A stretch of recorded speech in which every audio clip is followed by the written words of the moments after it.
What the actual heck was that? I'm sorry, I've tried to be the most moderate, reasonable, level-headed Star Wars fan on this platform. I mean, there's so much hate going on, there's so much division, and that's just the real world. So I didn't really want to pile on, the negative energy, the bad vibes, especially around a franchise, and I hate using words like franchise, a property, a thing that I've loved for decades, for almost as long as I've been alive. I really appreciate people watching my last video because I really meant it. I was wanting to be a bridge builder and someone who, though I've not liked this show pretty much at all, a few glimmering moments, I didn't want to really add to the negativity out there and wanted to be honest that I didn't think it was the worst thing ever and it was worthy of all the angst and the animosity and the culture war. Neither did I think it was something worth praising and giving loads of airtime to. And of course, because I'm a glutton for punishment, I am a Star Wars fan after all, I've stuck it through. I wanted to watch all of this show so I could give a very honest opinion when asked about it or when giving feedback to, the internet. All that aside, and I do apologize, I'm so upset. This was so bad. I'm so upset that I didn't even have time to put my blazer on, to straighten my tie. I just thought, I'm off script. Let's just come out, shoot from the hip or from the blood, shoot from the hip, hand shot first, and give my honest, straight away feelings, review, rant, whatever you want to call it, of the finale of The Acolyte. If you saw the last video, and if you don't, I recommend watching it somewhere here. You'll see that I didn't like the show, but I wasn't going to be piling on it. I wanted to give an honest overview of the good, the bad, the ugly, and what generally is being put out there in terms of the camps, forget the Star Wars, the culture war going on around this show. And all that I'm going to park to one side because I'm not going to go into that in this video. I'm just going to give you it raw about what I think about this finale. And now, as the plane or the cruiser is landed, the impact overall of the show. So again, this is a bit rough, but I'm being as authentic as possible. They're saying that authenticity sells this day. You won't get more authentic from me than this. I absolutely hated this finale. I found nothing redeemable in it. The fact that, oh my gosh, like seriously, from the jump, you go straight into the present day because last episode was a flashback. And it's not even clear that Saul actually told May everything in terms of that was like the whole, what he was telling her. Rather, it might have just been jumping to what happened from his perspective. But she's wriggling on the bed and like obviously Pip, Darth Pip, negative version of Pip. She's programming to unshackle herself. And then from the jump, she zaps Saul. Again, this is going to be spoiler heavy. Duh. I'm like, how on earth is a Jedi Master not able to detect? One thing about him not being able to detect Usha from me, because clearly that's a little joke in the way he says things, nothing to do with his ethnicity, so don't come for me for that. The fact that he wasn't able to tell the twins apart, because clearly it's now stated that they are the same person, how that happens and what difference that means. They're both wooden, in my opinion. Then neither of them are fully rounded people. So even together, they're not really a fully rounded person, but whatever. Him not being able to sense the difference between May and Osha, fair enough, because they're the one person. Tomato, whatever. But not being able to sense that she was about to zap him and he's a Jedi Master, it's just ridiculous. It's just such a plot contrivance. So then she's running away. Oh, she escapes into an escape pod. The secondary ship, convenient, and is on the way to the planet. Now, Saul chases her, and it's the whole asteroid field thing. And again, They want to sort of go through some Star Wars tropes. So, oh, this is familiar. You'll like this. An asteroid field chase. Yeah. And then Basil, the Basil, the little kind of, tracker rat beaver dude, for some bizarre reason, well, actually, is out of character. Sol is looks like he's about to blast her to smithereens. He's tracking beam on her, right? And then Basil somehow goes, oh, don't do that, because even he knows a Jedi Master is not supposed to blast someone out of space to smithereens. So he tampers with the ship. The fact so what is he? He's a mechanic. He's a tracker, but what is also a mechanic? He knows exactly how to tamper with the ship. So that turns into a tailspin. They both end up crashing on Brendok, which is the planet that the twins originate from, the one with the Force virgins. It is virgins, not virgins. So obviously it cuts to Osha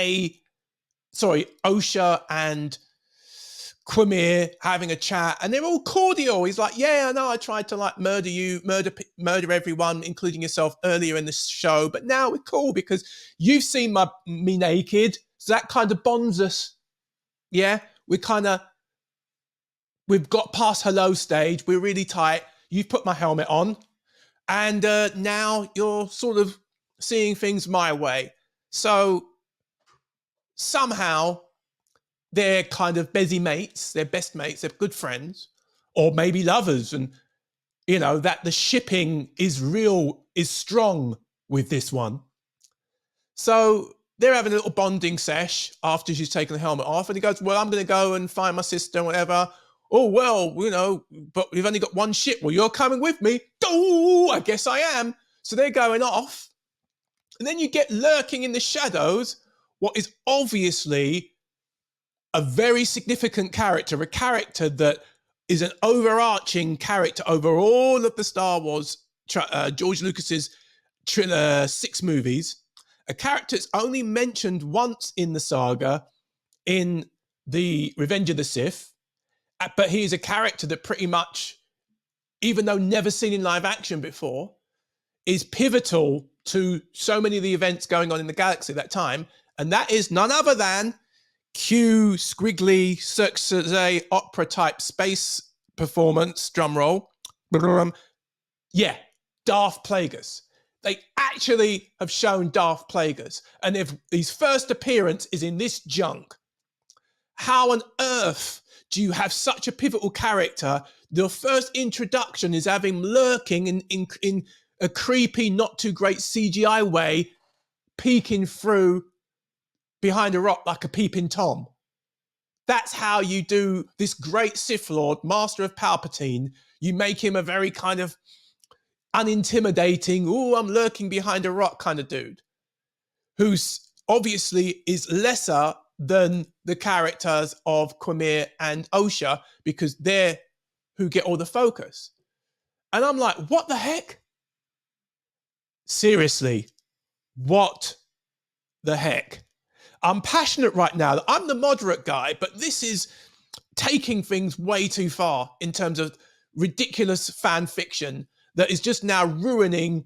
I think I was okay to see this as a little what if elsewhere kind of, let people play in that sandbox. It's not interrupting me. But when it bleeds into the main saga, the main canon, and starts to undermine potential and storylines that are beloved from Lucas himself, we're going to have problems.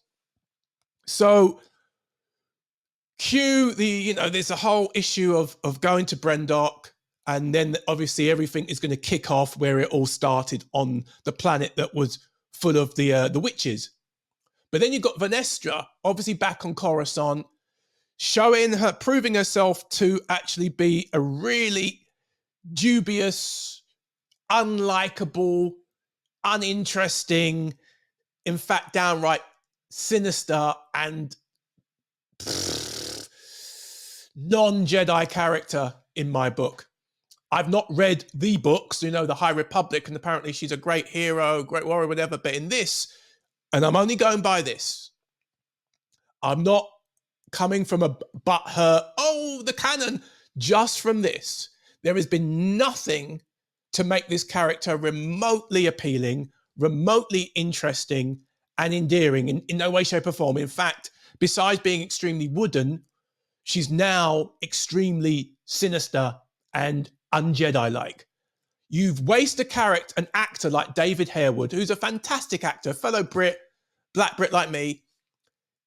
I would have loved to have seen him in a meaty, meaningful role in Star Wars, but you put him in this as a senator who's obviously wants regulation of the Jedi, and he says some dialogue that is so on the nose, a bit like when Mother Anastasia was talking about the Jedi, you'll be your own undoing one day, because she's obviously watched the prequels. I think this guy has too. Oh boy. And you got the whole political kind of machination. So obviously Venestra is sticking up for the Jedi by going against every value. She'll go against every value that they've taught for thousands of years, all for the greater good. I think there's so much of Hollywood bleeding into this storyline. It's not even funny. You know, protect the industry, you know, shuffle away what happened with those actresses and that kind of jazz. So we move on past that scene. It's quite clear that what's going to happen. So Vanessa goes, we're going to go to Brendok, bring as many knights as you can, redcoats, and off they go. You know what? I'm going to look at some of my notes because there's so much things that was in my head. I want to make sure I get it right. So, and I'm like, why on earth is Venestra calling the shots? I know they couldn't. Apparently, Leslye Headland said they couldn't get Yoda, except for just that really triggering shot at the end of the back of his head. But they couldn't get Yoda for the show, and I'm kind of glad Yoda pretty much skipped this one. Wasn't in work that day, because that would have just further sullied. Look at the what damage it done to Ki-Adi-Mundi. So imagine Jedi Master Yoda. It just doesn't make sense that she is calling all these shots. And the way you're saying, oh no, but it's just showing it from a perspective. Yeah, but she talks to the senator. Why is she having the conversation with the senator that determines the future of the Jedi? And she makes a decision later on. I'm going to be all over the timeline with this. She makes a decision later on that apparently secures the future of the Jedi. But she's above Master Yoda or any other member of the senior council, because it's already established she's not in the High Council. But she's doing all the politicking and maneuvers. I'm like, I don't get it. I just don't get it. Besides being Leslye Headland's wife, I don't get why she is the most important character in the Jedi Order on screen and liaising with the Republic on that level. So the Osha and May, I don't care about either of them. Split them, blend them, mash them all together. I do not care about either of them. They've not given me a reason to care about either of them. They're just as wooden, individually and together. So when they get into it and they're like, oh, they have this kind of tussle of, oh, we're reunited and it feels so good or feels so bad. It's meant to be a big emotional scene when they fight. And instead it's like, I'm looking at my watch. I'm like, okay, so what's going to happen next? I'm just like, wrap this up. Let me know what we've been on this journey for. I've got somewhere to go. It's a big galaxy. I ain't got much parsecs left. I know that's a unit of space, not time. Sorry, I ain't got much time, trying to be clever. Let me just get home to my planet and don't go anywhere. The emotional stakes just weren't there for the lead character or characters, because there's two of them. So what are the implications of them being the same person split in two when actually there isn't any kind of, they don't really do anything with that. It's just stated. Quamir is like, hey, two for the price of one, because obviously eventually when they meet up on Brendok, it's like a Scooby-Doo thing. It's like, oh, we can join forces and then we can thwart the people who are the bad guys who are going to come. Because yes, from the point of view of the show, the Jedi and Venestra and everybody else are the bad guys. Suddenly it switches that Quamir, the Thirst Trap, Darth Thirst Trap, May and Osha are our trio. There are Han, Luke, and Leia by the end of this show. They are the ones we're rooting for. They are the heroes. Make no mistake, Sol almost outright murders Quimir when they're fighting. He's not fighting to defense. He's not a Jedi just uses the Force for knowledge and defense. He's trying to outright murk Quimir. You know, he's emotional, he's vengeful, and the way the choreography, which was cool in places, it's very much, this is a killing fight. This is a fight to the death. Quimir holds his own, but Sol gets the upper hand, obviously. But then it creates a situation where, out of nowhere, one of the twins, I can't remember which one, stops the situation, gets Sol's lightsaber, then the other twin's there, and then you have this whole, tell him what you're about to do. It just happens that they goad Sol into confessing about what happened to the Witch Coven and their mum on Brendok 16 years earlier. So most people thought, myself included, that when Osha put on Darth Thirsttrap's helmet, she would have got a message of, she would have been able to tap in, almost like phone tapping, the conversation with Sol and May. But evidently not. She none's the wiser. So in a lazy way, it's May who tells Osha what went down. Oh, Sol killed our mum. Huh? Okay. So then, but then it has to be repeated, because when they're fighting, and it's Osha who comes later on with the three of them having they've just, Quimir and Sol have just had a fight, and May has taken the lightsaber, and they're just sort of like a standoff. She gets Sol to confess to murdering their mum. So somehow, because Osha's hearing it live and direct, that triggers her. And yeah, as we suspected, she switches, or pretty much, there's no switching actually, because May never turns to the light side. They both remain dark side. So it's not even like there's a balanced sort of storyline. It's just essentially the dark side is the good side, really. That's the side that all our protagonists are firmly on. So Osha's now Darth Osha. She force chokes Sol, which is pretty much an Anakin move, which is, again, are they going to steal anything else from our legacy characters? I know Star Wars enough to know that Anakin didn't invent the Force choke, but it's so synonymous with him and Vader cinematically that using that just feels like theft. So she force chokes Sol to death and bleeds his lightsaber, his crystal, from blue to Sith red, and now it's cemented through killing Master Sol without a weapon. See, it was telegraphed exactly what May was supposed to do. She truly is the titular Acolyte. Acolyte, I have to do it with two fingers. Yeah. So predictable on one hand, but so dodgy in so many ways. So Sol is dead. And considering how he was acting like a creeper in the last episode, you kind of, even he was like, yeah, fair enough. Osha, I do love you, and it's okay. He literally was like, it's okay. So that again tells you where Leslye Headland's head is at, is that it's like, yeah, he deserved to die, and Osha's not doing a very wicked, terrible thing in killing an unarmed man, which would clearly be against any semblance of Jedi teaching and training that she had. But this is celebrated. This is a good thing. It's like, yeah, he deserved it. He's okay with it because he's guilty anyway. Job done. Darth Osha. So you're thinking like, wow, what sort of message, what audience is this for again?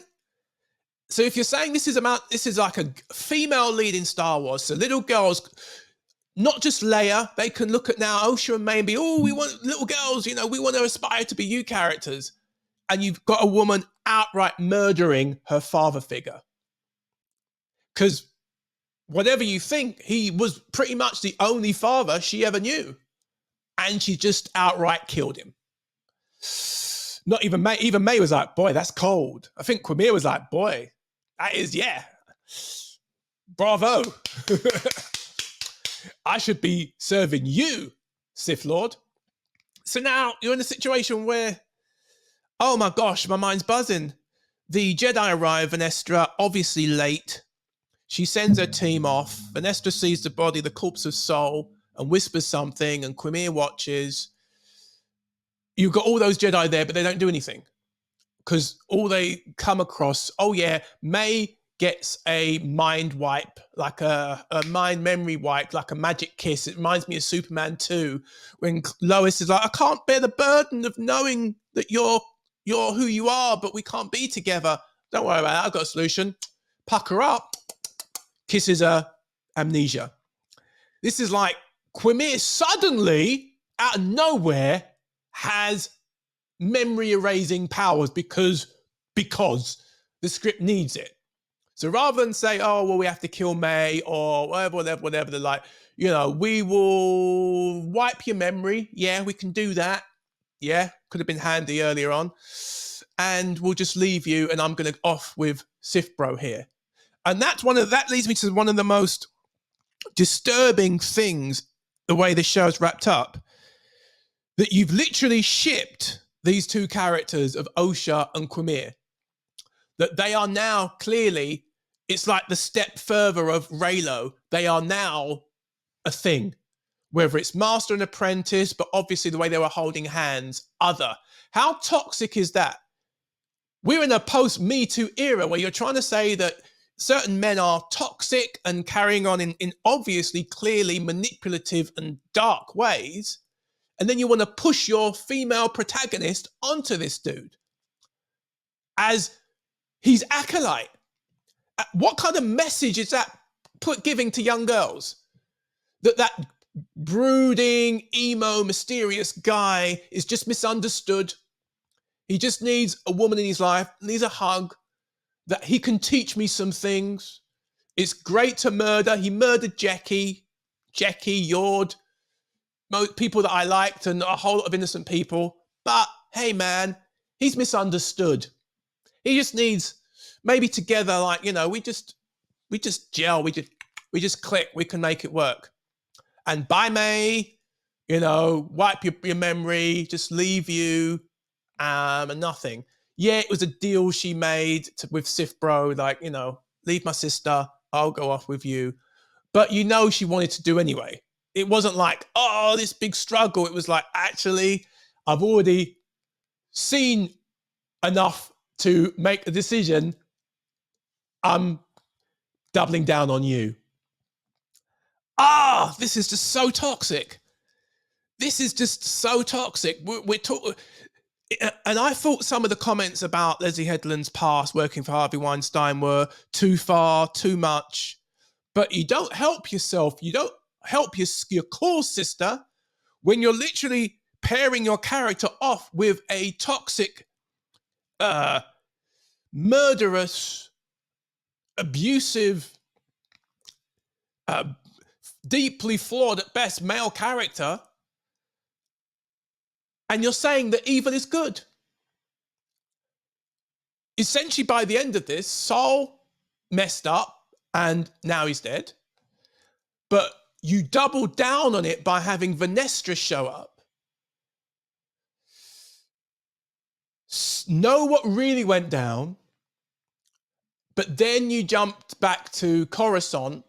Amnesia May has been apprehended, and the Acolytes have gone off.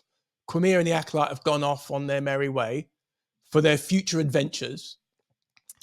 And Vanessa's trying to clean up the mess. So fast forward to Coruscant, there's the most smallest Senate scene I've ever seen, rhymes, where my guy, David Harewood, I just call him David Harewood, is trying to cause problems, but Vanessa's like, hey, no, it's all right.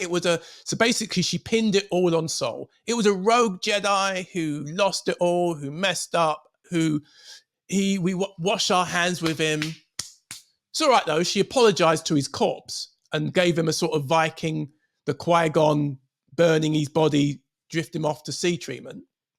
But sullied his name. A guy who had a good reputation, made one mistake, rightly, as you rightly said, but said that he became a murderous psychopath and killed everyone. This is not the Jedi way. And how can you say the Jedi are not portrayed as the bad guys? Even if it's just one, she's once obviously in one of the most senior positions in the council, in the order, and essentially, she's betrayed everything the Jedi stands for. And furthermore, it ends with her consulting Master Yoda. So either he gets told the full story and is like, you know what? Yeah, you better keep that. I'm with you, Vanessa. I'd have done the same thing, girl. It's good that you've kept it under wraps, which just completely destroys the character of Yoda. Or he's so stupid, he can't read her mind. And I know the Jedi don't go around just reading everyone's mind, but strong emotion or strong deceit, that's dark side stuff. There's no way she should have been able to do that and it not weigh on her Force conscience and her imprint. That should have been clear to see, you know? So the whole idea of, it's almost like, I get the story that Headland obviously wanted to tell, but essentially now she's just doubled down with the Jedi were rotten and corrupt, because not only did they cover up what happened on Brendok, they're now covering up like the whole issue right now. The fact that there are Force maniacs running around. Her old, I think we were right as well that is her old Padawan, Quimir. They telegraphed it with the whip mark on his back. She literally says, "Oh, it's him, but how could it be?" And she's obviously like, "I want you to help me find someone," which is obviously him, so she can like close the loop once and for all, because that's obviously what they hoped there'd be a season 2. And it's ended now with perhaps a need of a season 2 if they want to kind of wrap up the loose ends of the story, because you still have Vanessa knowing what's going down, but then they could say, "Oh well, she covered it up." You've got Quimir and Osha running around, but we know there's Plagueis. So what about the rule of 2? One of them has to go, if not both of them. It's just a mess. It's just a mess. Yeah, there are other things that just annoyed me besides the story. Again, the Basil thing was ridiculous. You've got the Jedi. I've never seen such a ridiculous group of Jedi on film. I remember when I saw Attack of the Clones, I was so looking forward to seeing more than 1 or 2 Jedi on screen at the same time. And even that was a bit of a letdown at the time, back in 2002, because it was just like, hey, obviously background extras. Yeah, just put a robe on. There wasn't really much excitement about, seeing a team of Jedi, but I'll let that slide. You've got no excuse in 2024 to repeat the mistake and make it worse. Besides the fact that the Jedi were so blatantly forcibly diverse, but there was hardly any aliens. Like, you just made a guy have a couple of makeup on. It was almost like we want to give as many actors or background people of color, and I'm a gentleman of color, as much opportunity and screen time as possible, that we won't even make them aliens. We just want to have the diversity. It's almost like we want to make sure you can see that we are incredibly inclusive, but we won't include any aliens. We won't sort of make it an inclusive galaxy, just an inclusive human representation, because that's really what matters on planet Earth when you're switching on your TV. Making sure, checkbox, the right people are on screen, even if it's boring, even if it just looks like Comic-Con and people have just dressed up with their mates as Jedi Knights and they don't do anything. They don't even come and do anything. They just stand and walk around this woodlands, and then all of a sudden, oh, there's May. Don't have to do anything because you don't even know who she is. Oh my gosh. Yeah, I don't even want to talk about it anymore. I'm so upset. This was such a dropped ball. And I was really, if it was just meh, I'd have been like, well, that was a show. That was a Star Wars show. And would have thought nothing of it. It would have just blown up like the Death Star 1, 2, and Starkiller Base, and then we would have moved on something else, and the haters would have moved on, found something else in Star Wars to hate. We got Ghost Crew coming, and then those who lap up anything Disney Star Wars would just be loving on this and feasting on this and doing all sorts of role play and imagining stories, the adventures of Osha and Quimir ad infinitum. I'm heartbroken. I really am. Again, there's real world stuff to be upset about. So, you know, put it in perspective. We could have been more upset in the world given the last few days. But in this fun space of entertainment and YouTube, putting into that kind of perspective, this is a bummer. It just is. I'm bummed out. I'm bummed out because this show exists in canon. I'd have been happy if it was just like a kind of, like I said, an Elseworld kind of story, fan fiction with a budget. But unfortunately, when you bring in Plagueis and you bring in Yoda, you're making this a story that affects everything we've known before in a galaxy far, far away, in the main timeline, the main universe. This isn't Legends or Expanded Universe. This is the story. What happens here has affected, canonically, everything we know. And it sucks. That's why it sucks. If they'd based this several thousand years ago, that would have been one thing. You would have said, oh yeah, you know, things happen all the time. It's just, but making this so close within 100 years of the main saga, you know, this is like, hey, this is going to affect everything. And Leslye Headland's thinking, yeah, I'm kind of setting up things to come in the main franchise. I just feel that was criminal. This was $180 million fan fiction, cosplay of the highest order, and I'm upset about it. You know, it's like, even I wonder what Grace Randolph is going to say about this episode. But last episode, she's been someone who's been loving this, and she was like, no, this is badly written. It's a joke. The bottom's falling out of this cake. This just cemented that for me. This is so annoying, man. So annoying. Because I don't like the beef. I'm like Michael Jackson in Beat It. Beat it, beat it. No, you know, I'm trying to stand in between the two camps saying peace, man. But this just feels like it disrespects George Lucas. You know, I have a soft spot for George Lucas. As an OG fan, someone who didn't love the prequels at the time, I've learned to appreciate them better now. I remember the People versus George Lucas, and I was never happy with the way people mistreated him and the way Red Letter Media, who I do find their channel and their stuff funny, but I hated the way that they ripped on George Lucas to the point where he was like, you know what, I'm so done with my creation. Let's sell it off to the white slavers. If you know, you know. And now I just feel like they've just driven a stake through the memory of what George had made. And of course, this whole, it's moving with the times and becoming a new audience. Put pop songs at the end of an episode. Yeah, because in my last video, I hadn't watched the last episode, episode 7, and that train wreck. The one character that I really dug, Sol, came across like a child. Careful what I say because it's YouTube. Came across like someone with an unhealthy interest in kids. And then at the end, when he did the thing that was so evil, other people have said it. I thought it was kind of understandable.